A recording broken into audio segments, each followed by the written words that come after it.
welcome back to the Citizen Channel. We're all staying safe and well, and a Citizen special. The programme that we've got here for against Southampton, of course, was the last City home game prior to Remembrance Day, Remembrance Sunday, so we had all the special things.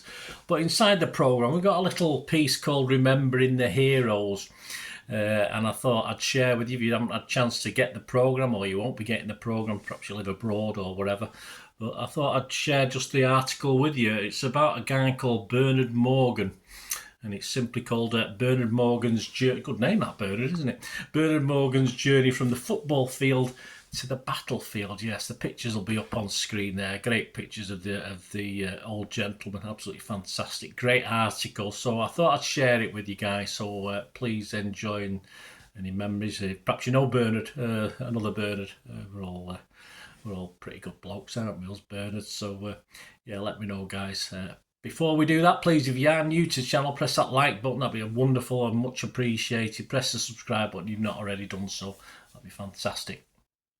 And if you do look through all my City stuff, you'll see stuff on film and TV as well, another little passion of mine. So if that's any interest to you, please check that out. Or you know somebody might be interested, give them a kick in my direction. All visitors and subscribers and people watching it, very, very welcome. Before we go, of course, I will have there are ways to help support me, support the channel. If you can do that, guys, that'd be fantastic. And there's either through sponsorship or actually just watching a couple of ads helps me out as well, stuff like that. And there's a membership as well for the channel. So stay tuned after this little tribute, if you like, this little remembrance, and you'll find out about that. Right, back to this Remembering the Heroes. So I've got my readers on today because my other glasses I can't read too much with them. So I want to give this due deference and read it properly. So. Hopefully be a bit better today with this one. Right, so let's get on with this little story. Like so many skilled children of generations before and since, Bernard Morgan loved watching football growing up. He was a regular at the newly opened Main Road as a youngster, going to the Moss Side Stadium with his Manchester City supporting father and grandfather, who was a season ticket holder in the main stand. Young Bernard was there at the FA Cup six-round clash with Stoke City in March 1934 when 84,569 squeezed into the stadium, the highest attendance for an English club ground. Passed down to the front over spectators' heads, the 11-year-old sat close to the pitch and watched Eric Brooks score the only goal on our way to lifting the trophy for the second time that season. Now 100 years old, his memories of the match are as vivid as ever. He recalls humbugs being sold from wicker baskets outside Main Road and watching the same people using them for an escapology show on the way out. Swift, Barnett, Dale, Busby, Cowan, Bray, Toseland, Marshall, Tilson, Hurd, Brook. He rattles off the name of the starting lineup in quick time. A few weeks later, he listened to the final on the radio as Fred Tilson scored twice in a 2-1 victory over Portsmouth and was among the crowds welcoming their heroes back to Manchester. But just 5 years later, everything had changed. The Football League was suspended and the world was at war, with young British soldiers joining the war effort. On his 18th birthday, a day of celebration and joy for many of us, Bernard signed up to join the Royal Air Force. Like all the lads, we wanted to get in and get the job finished, he says. My uncles persuaded me that the Air Force was the best for me. Went up to Blackpool where we did strict training and cross-country running drills and shooting. Footballers, including Sir Stanley Matthews, were among the PE instructors at the training base, and Bernard took his trusted football boots with him. Indeed, they went everywhere with him during the Second World War and were with him when he was a guest of King Charles III and Queen Camilla at Buckingham Palace earlier this year. Mr. Morgan was one of the 4 D-Day veterans who shared their memories of the Normandy landings ahead of the 80th anniversary in the summer. He wore the boots for the matches during the build-up to the invasion, and the King was impressed by the quality of them 8 decades on.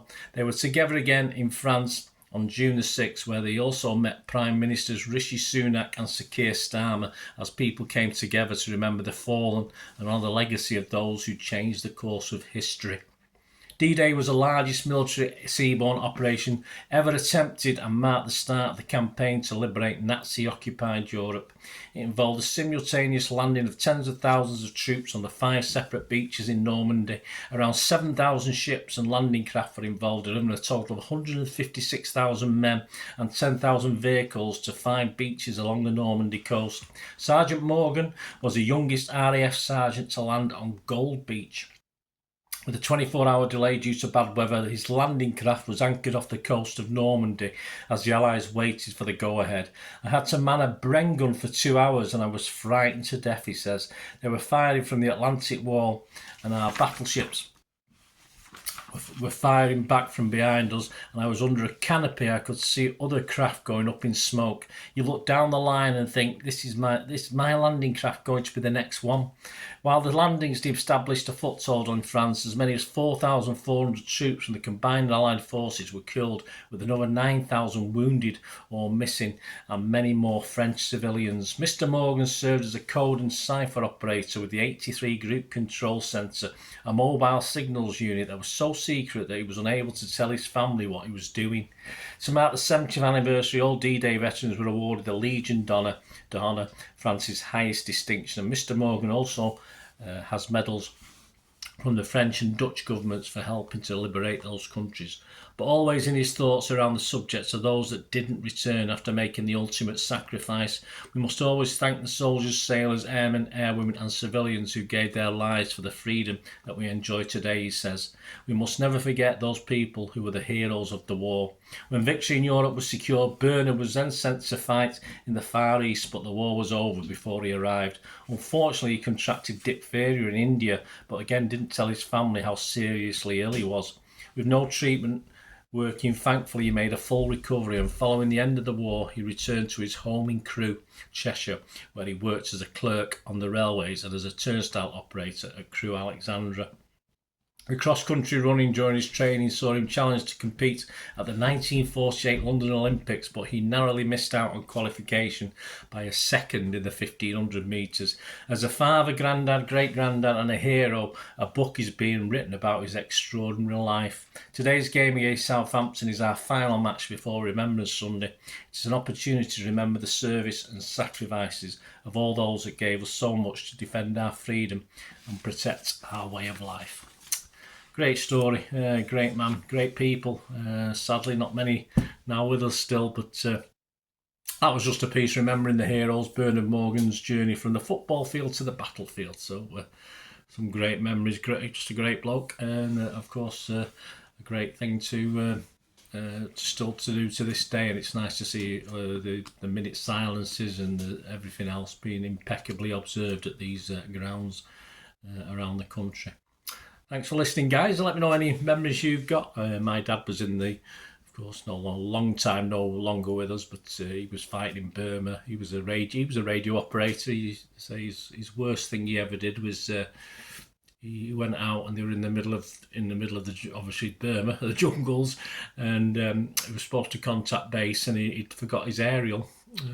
So he didn't quite get demoted or strip torn off him, but not the ideal thing to do as when you're the guy with obviously control of the radios. But yeah, some great stories from these guys, and a great one there from Bernard Morgan. Thanks for listening, guys. Please, if you do like what I try and do, stay tuned. And yeah, just ways to support the channel, and if you can do that, it'd be absolutely wonderful. Thanks for listening, guys. Well, I hope you enjoyed the feature, and yeah, if you can support me through the subscription, if you can subscribe, guys, that'd be wonderful if you've not already done so. We do actually have memberships at the moment, just 99p a month, so you get access to all my city stuff, including all the history vlogs, dozens and dozens not been published yet that you get immediate access to, and every time I do a edit and do a vlog, you get immediate access to it as well. So you can have a copy of scripts as well if you want any hard copy of the sort of things I do on matches and teams and managers and players, etc, etc. So if you can join the membership, that'd be wonderful. We do have sponsors at the moment. Piat6505 are our current sponsors. They have a little eBay shop, so if you check in the comments section, there's a link there to the shop. They sell movie posters from the 90s and 2000s. They sell DVDs, some classic Hollywood movies, some classic foreign language ones. And if you do see anything you fancy on there, if you do place an order, just mention me, just say Bernard sent you, and you automatically get 10% reduction in the cost of your order. So fill your boots, guys, and my thanks to Piat6505. And yeah, if you want to support the channel just by watching the ads, that helps. Watch the ads, let them play through while you just have to check your phone or something, let it play out. And of course, if you follow any of the links, that always works as well. If you follow a link to one of the ads and you fancy something, I've done it myself. I've followed a link and actually purchase something from another organisation. But it can happen. It can happen. Not all ads are stuff you're not interested in. And of course, if you can give us a like, guys, that would be absolutely fantastic. All likes are much appreciated. Anyway, thanks for watching. Until the next time, of course, I only ever ask one thing, don't I? Please, I ask you all to stay safe, especially you Blues. Until the next time, come on, City. Bye for now.